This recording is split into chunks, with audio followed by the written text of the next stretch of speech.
Радасці мірнага часу, раптоўнае нападзенне нацыстаў, запал бітваў і, нарэшце, вялікая перамога. Кожны з вагонаў прысвечаны гістарычным перыядам, праз якія прайшоў савецкі народ. Мультымедыя і максімальна рэалістычныя дэкарацыі дазваляюць наведвальнікам адчуць атмасферу тых гадоў максімальна дакладна. Сёння аднымі з першых сягнік наведалі блогеры. Дакрануцца да гісторыі дапамагае аўдыягід. Аповед вядзецца ад імя машыніста Лідзіі. Дзяўчына дзеліцца сваім вопытам і ўспамінамі аб вайне, расказвае аб тым, як раптам яе пасажыры змянілі вуды і лыжы на вінтоўкі. Дарэчы, пра вобраз гераіні непарыўна звязаны з Гомелем.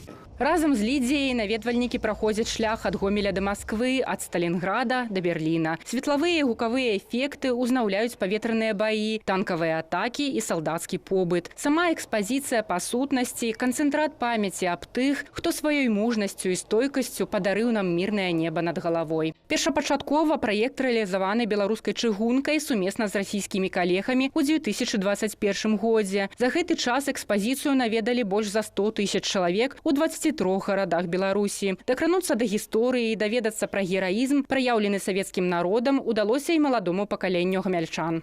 Прапускная здольнасць музея абмежавана, таму прадугледжвае наведванне толькі арганізаванымі групамі. Запрашальныя білеты бясплатныя, але іх неабходна рэзерваваць загадзя праз адпаведны кол-цэнтр. Тыя, хто не паспеў зрабіць гэтага, могуць здзейсніць віртуальны тур па экспазіцыі музея на сайце праекта. Выстава мае ўзроставыя абмежаванні.